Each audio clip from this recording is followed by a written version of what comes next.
lillahi katsiran wa subhanallahi bukratan wa asila. La ilaha illallah wahdahu wa sadaqa wa'dahu wa nasara 'abdahu wa a'adna wa hadamal ahzaba wahdahu. La ilaha illallah wallahu akbar. Allahu akbar walillahil hamd. Alhamdulillahilladzi khalaqaz zaman wa faddala ba'dahu 'ala ba'din wa hassa 'ala syuhuril ayyam wal layali bi mazaya wa fadila yu'azzamu fiha al-ajru wal hasanah. Asyhadu an la ilaha illallah wahdahu la syarika lahu wa asyhadu anna sayyidana Muhammadan 'abduhu wa rasuluhu ad-da'i bi qawli wa fi'lihi ila rasyad. Allahumma salli wa sallim ala abdika wa rasulika Muhammad wa ala alihi wa ashabihi hudatil anam fi anha'il bilad.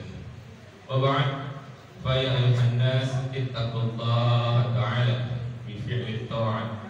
Qala Allah ta'ala fi kitabil karim, inna a'tainakal kautsar fasalli li rabbika wanhar inna syani'aka huwal abtar. Jamaah salat Idul Adha yang berbahagia, bulan Dzulhijjah merupakan salah satu dari 4 bulan haram atau yang dimuliakan di dalam Islam. 3 bulan lainnya adalah bulan Muharram, bulan Rajab, dan bulan Dzulqa'dah. Keistimewaan Dzulhijjah ditandai antara dengan adanya ibadah-ibadah tertentu yang tidak mungkin dikerjakan umat Islam di bulan-bulan lainnya, yaitu ibadah haji dan ibadah kurban. Secara bahasa, Dzulhijjah merupakan salah satu kata yang memiliki kata zu, yaitu memiliki, dan al-hijjah, yaitu haji. Dinamakan demikian karena hanya di bulan inilah kalender pelaksanaan ibadah haji dimulai. Haji merupakan rukun Islam yang kelima. Karena termasuk rukun atau pilar, maka ibadah ini tentu bukan ibadah yang remeh. Ia wajib dilaksanakan bagi orang yang mampu. Kemampuan ini meliputi dari kemampuan fisik, ekonomi, juga keamanan. Dengan kata lain, ketika orang sudah memiliki kecukupan kesehatan, fisik, ekonomi, dan kondisi yang aman, sehingga memungkinkan ia menuju ke tanah suci, maka wajib ia melaksanakan. Walillahi 'alan nasi hajjul baiti man istata'a ilaihi sabila wa man kafara fa innallaha ghaniyyun 'anil 'alamin. Mengerjakan haji adalah kewajiban manusia terhadap Allah, yaitu bagi orang yang mampu mengadakan perjalanan ke Baitullah. Barang siapa mengingkari kewajiban haji, maka sesungguhnya Allah Maha Kaya dari alam semesta. Namun demikian, ibadah haji juga terkadang terkait dengan pengalaman spiritual seseorang, karena betapa banyak orang Islam yang kaya tetapi tidak kunjung menunaikan ibadah haji. Tetapi sebaliknya, banyak orang yang berpenghasilan rendah malah justru sudah lebih dahulu melaksanakan ibadah haji. Semangat dan pengalaman batin seseorang sangat berpengaruh terhadap seberapa kuat niat haji yang akan ditumbuhkan. Hadirin yang berbahagia, dalam ibadah haji banyak sekali ritual atau manasik yang tidak serta-merta ditangkap alasannya secara nalar. Jika kita diperintahkan untuk berpuasa pada saat bulan Ramadan, maka bisa dijelaskan secara rasional, baik dari tuntunan medis maupun dari tuntunan etik.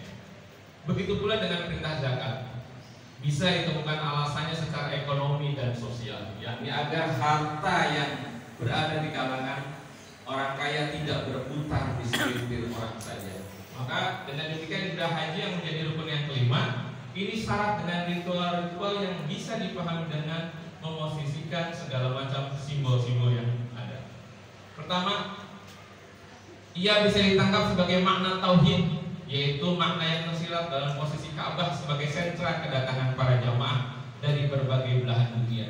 Jutaan orang hadir dan berkumpul dalam satu pusat tanpa membedakan dari warna kulit maupun dari sukunya. Ini adalah simbol dari tujuan bahwa keseluruhan hidup ini adalah satu, yaitu Allah Subhanahu wa Ta'ala. Julukan Ka'bah sebagai Baitullah atau rumah Allah harus dipahami dengan makna tersebut, bukan karena Allah tinggal di dalam Ka'bah. Begitu pula dengan Hajar Aswad yang terletak di sudut timur laut Ka'bah. Kedudukannya yang mulia sehingga orang berebut untuk menciumnya, tetapi tidak boleh untuk mengkultuskannya atau menyembahnya. Ini terjadi ketika Sayyidina Umar yang hendak mencium Hajar Aswad, ia mengatakan, inni a'lamu annaka hajar la tadurru wa la tanfa' walau anni ra'aitu Nabi sallallahu alaihi wasallam yuqabbiluka ma qabaltuka. Sungguh aku tahu engkau hanyalah batu, tidak bisa mendatangkan bahaya ataupun manfaat sedikit pun. Andai saja aku tidak pernah melihat Rasulullah SAW menciummu, aku pun akan enggan mencium.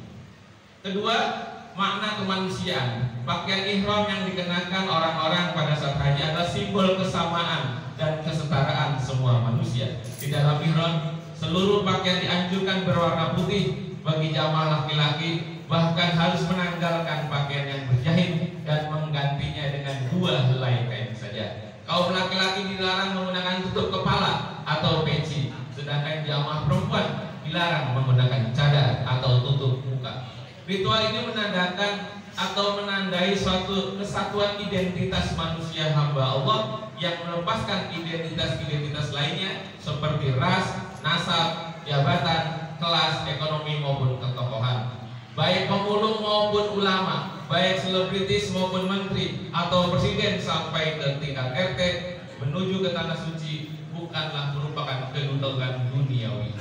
Makna yang kedua juga mempertegas makna yang pertama, yaitu makna tauhid. Konsekuensi dari menjunjung tinggi nilai tauhid mengakui tidak ada yang lebih mulia selain Allah.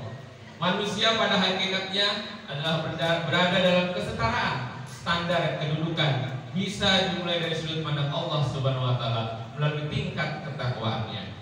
Ya ayuhan nasu inna khalaqnakum min zakarin wa unsa wa ja'alnakum syu'uban wa qabaila lita'arafu inna akramakum indallahi atqakum innallaha 'alimun khabir. Hai manusia, sesungguhnya kami menciptakan kamu dari laki-laki dan seorang perempuan dan menjadikan kamu berbangsa-bangsa dan bersuku-suku supaya kamu saling mengenal. Sesungguhnya orang yang paling mulia di antara kamu di sisi Allah adalah orang yang paling takwa di antara kamu. Sesungguhnya Allah Maha Mengetahui lagi Maha Mengenal.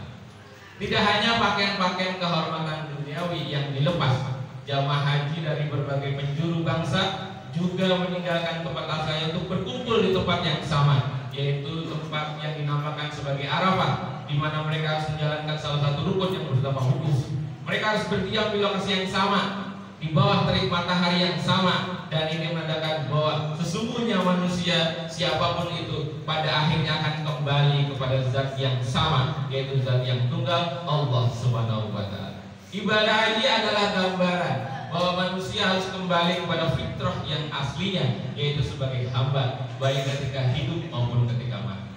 Makna yang ketiga adalah merupakan nahpat tilas sejarah kenabian. Haji merupakan momentum besar dari jejak para nabi terdahulu, yaitu Nabi Adam, Nabi Ibrahim, Nabi Muhammad SAW. Perjalanan mereka bukanlah perjalanan kosong tanpa makna, melainkan mengandung berbagai pelajaran yang perlu diingat. Ritual menampar jumroh adalah ritual permusuhan abadi antara manusia dengan setan. Kita ingatkan tentang pentingnya waspada dari tipu daya manusia, makhluk yang terkutuk ini. Begitu juga ritual sa'i, ia menyimpan perjuangan ibunda Hajar mencari air untuk putranya Ismail ketika ditinggal suaminya untuk berdakwah, yaitu Ibrahim alaihissalam. Lari-lari kemudian sampai 7 kali dengan ikhtiar yang kuat, tidak kenal putus asa. Kemudian ia memancarkanlah air yang dinamakan pada hari ini sebagai sumur Zam-Zam.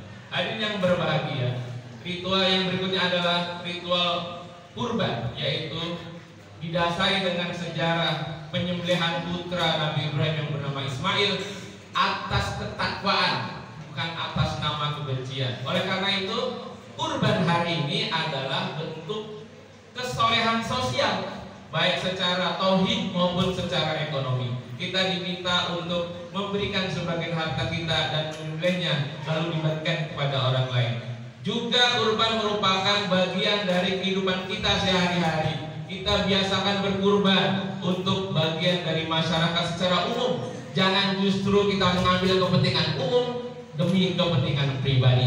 Justru kita harus sebaliknya. Menjadi manusia ahli kurban adalah orang yang mampu mengorbankan kepentingan pribadinya demi kepentingan umum. Hadirin yang berbahagia, Allah tidak mewajibkan haji bagi setiap orang sebagaimana salat. Kewajiban haji hanya diperuntukkan bagi yang mampu. Yang sudah atau yang sedang berhaji, penting baginya untuk tidak menyia-nyiakan kewajiban ini dengan memenuhi segala ketentuan haji, juga makna-makna ritual yang ada di dalamnya. Bagi yang belum mampu ke tanah suci, cukup baginya berikhtiar semampunya, seadanya. Menyerap makna haji untuk kehidupan kita terapkan dalam kehidupan sehari-hari.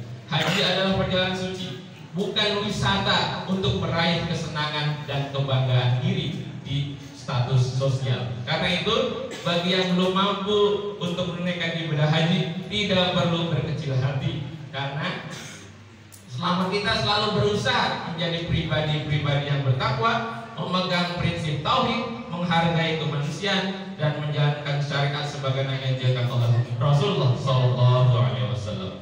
Barakallahu li wa lakum fil Qur'anil azim wa nafa'ani wa iyyakum bima fihi min ayati wa dzikril hakim wa taqabbal minni wa minkum tilawatahu innahu was-sami'ul 'alim.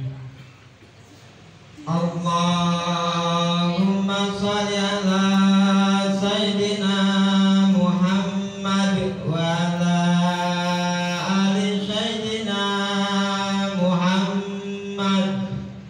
Allahu akbar, Allahu akbar, Allahu akbar, Allahu akbar. Alhamdulillah ala ihsani wa syukrullah ala taufiq wa imtinah. Wa asyhadu an la ilaha illallah wahdahu la syarika lah. Wa asyhadu anna Muhammadan 'abduhu wa rasuluh ad-da'i ila ridwani. Allahumma shalli ala sayyidina Muhammad wa ala alihi wa ashabihi wa sallim tasliman katsiran. Wa ba'd. Fa ya ayyuhan nas ittaqullaha fima amar wa antahu 'amma nahaa wa 'alamu anna Allah amarakum bi amri bada fi bi nafsi wa sanna bi malaikati bi qudsi wa qala ta'ala innallaha wa malaikatahu yusalluna 'alan nabi ya ayyuhalladzina amanu sallu 'alaihi wa sallimu taslima. Allahumma shalli 'ala sayyidina Muhammad sallallahu alaihi wasallam wa 'ala ali sayyidina Muhammad wa 'ala anbiya'ika wa rasulika wa malaikatil mukarramin. Wardallahu ma'anil khulafa'ir rasyidin Abi Bakr wa Umar wa Utsman wa Ali wa Abu Bakr sahabatil tabi'in tabi'in lahum bi ihsan ila yaumiddin. Warda 'anna ma'hum bi rahmatika ya arhamar rahimin. Allahumma ighfir lil muslimina wal muslimat wal mu'minina wal mu'minat al ahya'i minhum wal amwat innaka sami'un qaribun mujibud da'wat ya qadiyal hajat. Rabbana zalamna anfusana wa illam taghfir lana wa tarhamna lanakunanna minal khasirin. Rabbana atina fid dunya hasanah wa fil akhirati hasanah